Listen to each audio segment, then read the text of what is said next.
کلام مقدس کو اپنی ہدایت اور اپنی رہنمائی کے لیے کھولیں۔ چونکہ آج مدرس ڈے ہے، ماؤں کا عالمی دن ہے، ہم کلام مقدس میں سے چند ایسی خواتین کے کردار کے متعلق سیکھیں گے اور جانیں گے کہ ایک ایماندار ماں کا کردار کلام مقدس کے مطابق کیا تھا، کیا ہونا چاہیے اور کیسا ہونا چاہیے، اور ایماندار خواتین کو، خاص طور پر ایماندار ماں کو خدا کیسے اپنا منصوبہ دیتا ہے اور کیسے اس کی زندگی کو اور اس کی ساری طاقت قوت کو خدا کس طرح سے استعمال کرتا ہے۔ میرے ساتھ نکال لیجئے پرانے عہد نامہ میں سے پیدائش کی کتاب، اس کا 2 باب اور اس کی 21ویں آیت سے لے کر 25ویں آیت تک، یعنی باب کے آخر تک تلاوت کیا جاتا ہے۔ پرانے عہد نامہ میں سے پیدائش کی کتاب، اس کا 2 باب 21ویں آیت سے لے کر 25ویں آیت تک تلاوت کیا جاتا ہے۔ کلام خدا میں لکھا ہے، اور خداوند خدا نے آدم پر گہری نیند بھیجی اور وہ سو گیا، اور اس نے اس کی پسلیوں میں سے ایک کو نکال لیا اور اس کی جگہ گوشت بھر دیا، اور خداوند خدا اس پسلی سے جو اس نے آدم میں سے نکالی تھی ایک عورت بنا کر اسے آدم کے پاس لایا، اور آدم نے کہا کہ یہ تو اب میری ہڈیوں میں سے ہڈی اور میرے گوشت میں سے گوشت ہے، اس لیے وہ ناری کہلائے گی کیونکہ وہ نر سے نکالی گئی۔ اس واسطے مرد اپنے ماں باپ کو چھوڑے گا اور اپنی بیوی سے ملا رہے گا، اور وہ ایک تن ہوں گے۔ اور آدم اور اس کی بیوی دونوں ننگے تھے اور شرماتے نہ تھے۔ کلام خدا کا پڑھا اور سنا جانا ہم سبوں کے لیے باعث برکت ہو، آمین۔ خداوند کا شکر ہو۔ میرے عزیزو، اس بات سے تو ہر ایک ایماندار، بلکہ بہت سارے ایسے لوگ جو ایماندار نہیں بھی، جو خداوند یسوع المسیح کو اپنا نجات دہندہ نہیں بھی مانتے، اس بات کو جانتے ہیں، اس بات کو مانتے بھی ہیں کہ خداوند خدا نے آدم کو زمین کی مٹی سے بنایا، تخلیق کیا، اور جب خداوند خدا نے یہ ارادہ کیا، اگر ہم اس باب کے انہی آیات میں سے چند آیات کو پیچھے تلاوت کریں تو لکھا ہے کہ میں اس کی مانند ایک مددگار اس کے لیے بناؤں گا۔ خداوند خدا نے آدم کو تخلیق کیا، مرد کو تخلیق کیا، لیکن جب خداوند خدا نے یہ دیکھا کہ آدم کا اکیلا رہنا اچھا نہیں، اس کے لیے اس کی مانند ایک مددگار بناؤں گا، تو اکثر علی جناب بشپ ابراہم صاحب دوران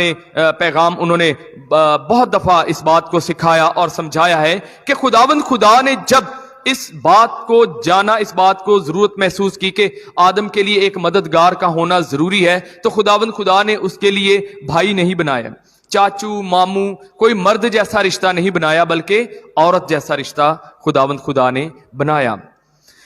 خداوند خدا نے جو آیات ابھی تلاوت کی گئی ہیں کہ آدم پر گہری نیند بھیجی اور اس کی پسلیوں میں سے ایک پسلی کو نکال لیا اور اس پسلی سے ایک عورت کو تخلیق کیا۔ جب ہم عورت کو دیکھتے ہیں، جب ہم ہوا کو دیکھتے ہیں، تو ہوا نسل انسانی میں وہ پہلی خاتون ہے جس کو خداوند خدا نے یہ توفیق بخشی۔ خداوند خدا نے اس کو بنایا ہی اس طرح سے تھا کہ اگر ہم عام الفاظ میں یہ کہیں کہ خداوند خدا نے عورت کو ماں ہونے کے لیے پیدا کیا یا ماں بننے کے لیے تخلیق کیا تو یہ غلط نہ ہوگا۔ خداوند خدا نے عورت کو یہ برکت اور یہ نعمت دے کر اس کے اندر رکھ کر پیدا کیا کہ وہ ماں بنے اور نسل انسانی کو اور زیادہ بڑھائے۔ ہوا جو اس دنیا کی پہلی ماں ہے، ہم جانتے ہیں کہ نسل انسانی آگے بڑھی، قائن اور حابل پیدا ہوئے، گو انہوں نے آپس میں کیا کیا یہ بعد میں ہم سیکھیں گے، لیکن خدا کا وہ منصوبہ جس کے متعلق شروع میں نے تذکرہ کیا کہ عورت ہونے کے ساتھ ساتھ خدا نے ایک عورت کے اندر یہ خوبی رکھی ہے اور یہ برکت خداوند خدا نے عورت کو دی ہے کہ وہ ماں بنے اور وہ نسل انسانی کو آگے بڑھائے۔ خدا کے اس منصوبے کو بڑھانے کے لیے، خدا کے اس منصوبے کو شروع کرنے کے لیے، خدا کے اس منصوبے کی ابتدا کرنے کے لیے، اس کا آغاز کرنے کے لیے ہوا کو تخلیق کیا گیا۔ اور ہوا کو تخلیق کیا, اور ہوا نے خدا کے اس منصوبے کے مطابق, خدا کی دی ہوئی اس برکت کے مطابق جو خداوند خدا نے باغ عدن میں اسے دی تھی کہ بڑھو اور پھلو اور زمین کو معمور اور محکوم کرو, ہوا نے نسل انسانی کو آگے بڑھایا. اور ہوا کے بارے میں کہا جاتا ہے کہ وہ تمام زندوں کی, میری اور آپ کی بھی, اور میرے اور آپ کے بعد آنے والی نسل انسانی کی بھی, تمام زندوں کی ماں ہے. ہر ایک انسان,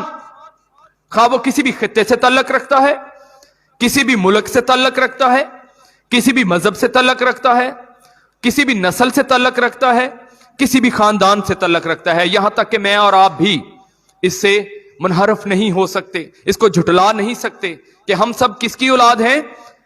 ہم سب آدم اور ہوا کی اولاد ہیں. اور تمام دنیا کے ہر ایک فرد, ہر ایک انسان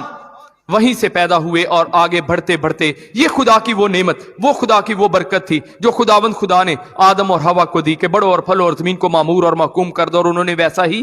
کر دیا. اس کے بعد یہ وہ ماں ہے جو پہلی ماں بھی ہے اور نسل انسانی کو پیدا کرنے والی, اس کا آغاز, اس کی ابتدا کرنے والی ماں ہے. اس کے بعد خداوند خدا نے برگزیدہ نسل کو چنا, اپنے چنے ہوئے لوگوں کو خداوند خدا نے الگ کیا,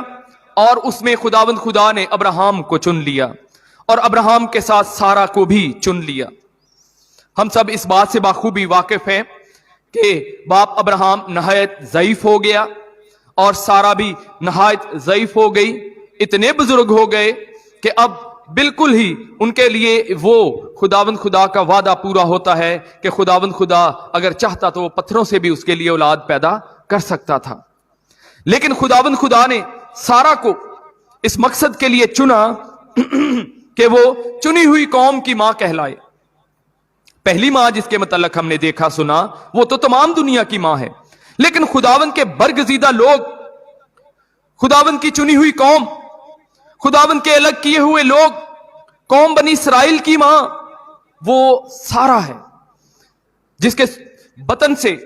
پھر اسحاق پیدا ہوتا ہے, اسحاق سے پھر یعقوب پیدا ہوتا ہے, اور یعقوب سے پھر قوم بنی اسرائیل کے 12 قبیلے پیدا ہوتے ہیں. پہلی ماں نے نسل انسانی کو پیدا کیا, لیکن دوسری ماں جو سارا ہے اس سے خداوند خدا کی چنی ہوئی نسل آگے بڑھی ہے, قوم بنی اسرائیل آگے بڑھتے گئے ہیں. اور خداوند خدا نے باپ ابراہم سے کیا کہا تھا, کیا وعدہ کیا تھا, باہر نکل اور آسمان کے ستاروں کو اگر تو گن سکتا ہے اور ریت کے ان ذروں کو اگر تو گن سکتا ہے تو تیری نسل زمین پر ایسی زوراور ہوگی اور اتنی زیادہ ہوگی. کیونکہ خداوند خدا نے باپ ابراہم سے کیا وعدہ کیا تھا کہ تو ایمانداروں کا باپ ہوگا, اور وہ ایماندار جو یسوع المسیح کو اپنا شخصی نجات دہندہ قبول کرتے ہیں وہ بھی باپ ابراہم کو باپ ابراہم ہی کہتے ہیں. اور خداوند خدا نے باپ ابراہم سے یہ بھی وعدہ کیا تھا کہ ہر نسل, ہر قوم, ہر قبیلہ وہ تجھے مبارک کہیں گے. اور آج دیکھیں دنیا کے بے شمار مذاہب, بے شک وہ یسوع المسیح کو اپنا نجات دہندہ مانے یا نہ مانے, لیکن ابراہم کو اپنا باپ ماننے پر مجبور ہیں. اس کے بعد ہم ایک اور خواتین کی جو لسٹ ہے اس میں ایک اور خاتون کو دیکھتے ہیں,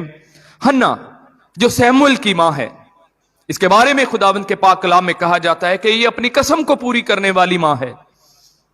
یہ اپنے وعدے کو نہیں بھولنے والی ماں ہے, نہ بھولنے والی ماں ہے. یہ خداوند کے حضور اپنی منت کو پورا کرنے والی ماں ہے. اور سیموئیل کی ماں میں نے اس لیے کہا کیونکہ سیموئیل نبی, کیونکہ پہلے جب ہم پرانے عہد نامہ کو پڑھتے ہیں تو جو قوم بنی اسرائیل وہ انبیاء کرام کی اطاعت میں تھی, اور اس کے بعد قوم نے کیا فیصلہ کیا, سیموئیل کے پاس آئے اور کیا کہا کہ تو ہمیں خدا کے حضور کیا کر, تو ہمیں بادشاہ دے دے. اور اس کے بعد سے بادشاہت کا سلسلہ بھی شروع ہوا اور خداوند کے نبیوں پیغمبروں کا سلسلہ بھی جاری رہا. سیموئیل کو خداوند سے ہنا نے مانگ کر پا لیا. ہو سکتا ہے خدا سیموئیل کی جگہ اسے کوئی اور بیٹا بھی عطا کر دیتا. اور خداوند کے خادم نے بڑی خوبصورت بات کہی ہے کہ ہنا کو بے شک خدا